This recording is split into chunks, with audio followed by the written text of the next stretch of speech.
你家里3代以上如果都是干体力活为生的，就比如说出卖自己的时间和劳动啊，来换取这些微薄的收入的啊，如果到了你这一辈，你想去做个生意，讲真的，你的难度起码要比别人高出10倍，甚至10倍以上。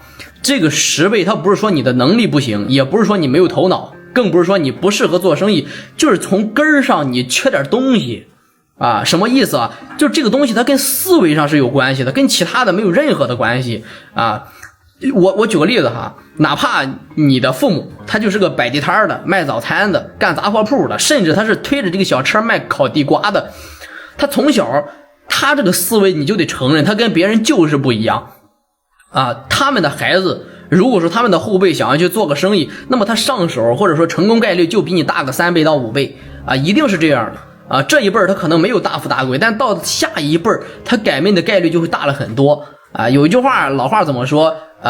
富不过3代，穷不过5代啊。我认为这句话跟这个的思维这个东西非常相对应啊，这不是玄学啊，各位，这是规律。就有句话是一代不伤，代代难伤；一代经商，代代传承啊，对吧？传承的是什么？传承的不是钱。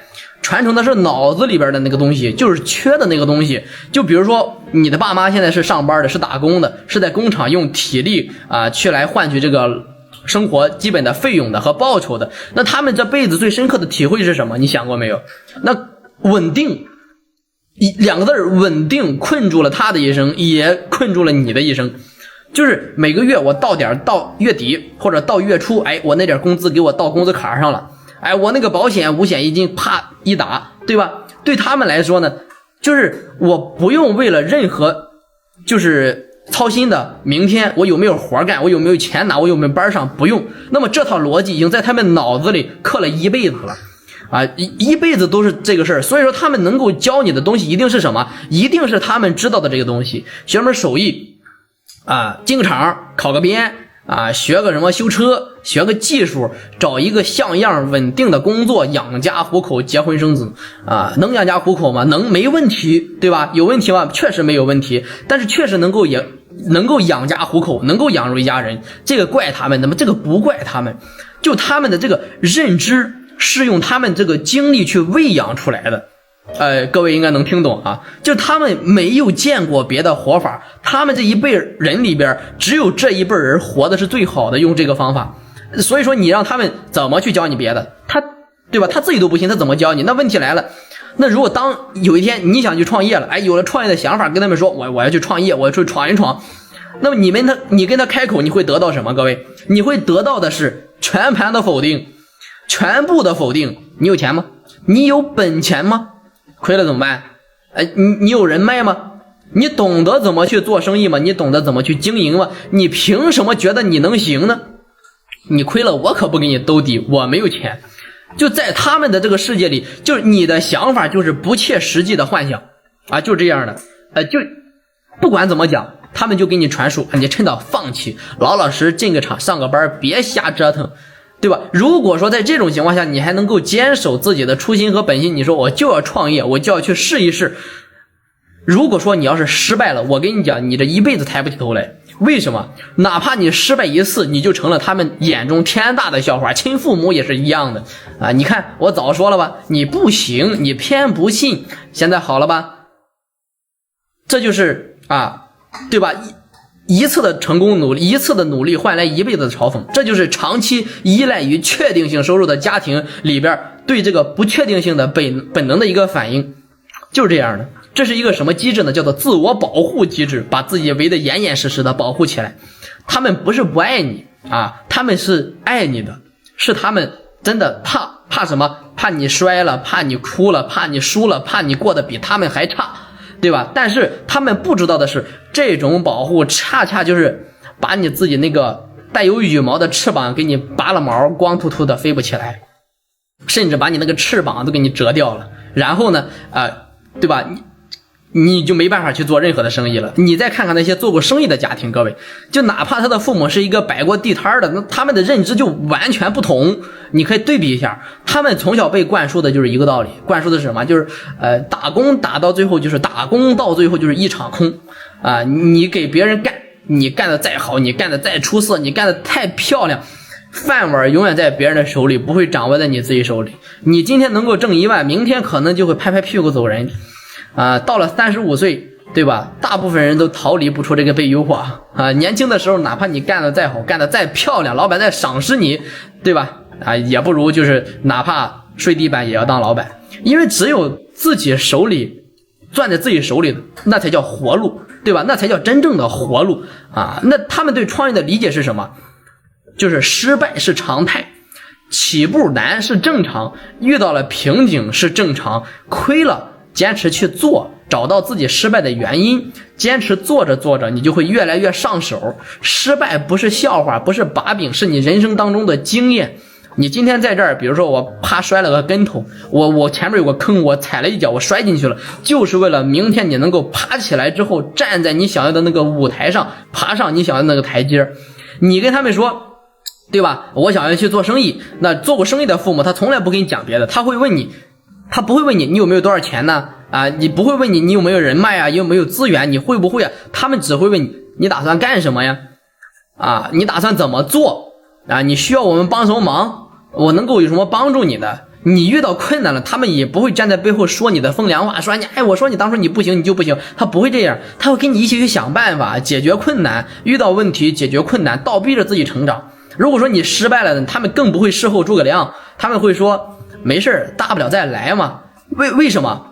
你考虑考虑为什么？就是因为他们已经经历过你经历过这个事儿了，他们知道创业是怎么回事，他们知道这里边有多少坑，需要踩多少坑，需要受多少苦难，他们知道里边有多少苦你需要必须得承受，也知道那些坑和苦必须是你自己经历过，踩一遍掉进去爬上来，你自己才会更清楚更能成功。他们也不会拦着你。为什么不会拦着你？因为他知道人一旦有了创业的心，你是拦不住的亏多少赚多少他们都是拦不住的。而且他们也知道这一关只有你自己走过去了，那才能够真正长了本事，真正长了经验，真正赚了钱。所以说你看很多人包括屏幕面前我的各位粉丝以及互联网上的朋友，你们不是没有创业的心，你们有，你们问问自己，你只是不敢迈出第一步。你为什么不敢？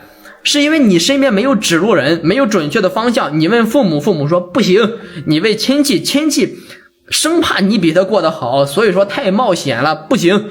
你问朋友，朋友也想跟你吐槽说那我也想这样做，我也不敢，对吧？所以说你不是不会做生意，你只是不敢，你被困在了那个第一个门槛上了，就是你的家庭这一关你就走不出来，所以说导致了你啥都不会干，对吧？没有人告诉你这个门后面是什么，对吧？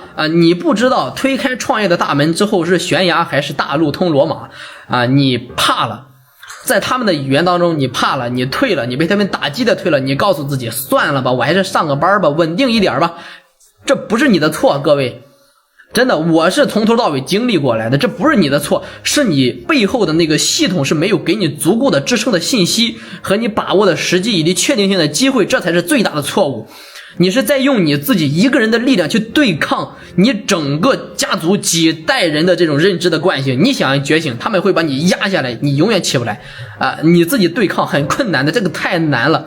但是呢，我可以用我8年的创业的时间的经验，我告诉各位，那道创业的门背后确实有悬崖，但是也有大路通向罗马，只不过大部分都是悬崖，而且还有一部分的大路你走到一半发现它也是个死路，以及是个断头路，你也会掉下去，也是悬崖。你的父母跟你所说的那些风险全部都是真的，会亏钱，会被别人笑话，会嘲讽，会睡地板，会连猪脚饭你都吃不上。但是呢，他们没有告诉你的这些东西是什么？他死不了人呢，各位，对吧？你只要没有死，你爬起来了，那么你就会比那些没有摔倒过的人多了一身的强硬本事和积累的一身的经验。就算你这一辈不行，你也得考虑考虑下一辈，那对吧？一代不伤，代代难伤。这个难它不是不能破的，是你要比寻常的人付出1000倍、100倍的这种的努力，去补上别人从小在饭桌上就能听到的，在家里就能学到的这种的做生意的功课和认知的思维，你要花时间去补，你要自己去一遍遍的摔，就像灰太狼一样，我一定会回来的。你要自己去悟，自己去把脑子里那点打工思维的逻辑一点一点换成这种生意的思维。很难，各位，我可以明确告诉你，很难，但是它不是不能，很难不代表不能。如果你今天还有那一颗保持年少创业的心，千万别掐灭啊！承认你比别人的起点低，承认你没有高人指路啊，承认你没有名师点拨，然后呢，自己去做那个指路的人，自己做自己的指路人。你摔的每一个跟头都是给你的下一代去铺路，你想想是不是这么回事？你的儿子如果来问你，对吧？你绝对把你的经验都能告诉他。你这一代可能没有大富大贵，但是能改变你下一代的命的概率会不断的增大。所以说5代之内必有人才出没啊！如果你怕，那就什么都别干了，各位啊！当然，陌生人，祝你越来越好。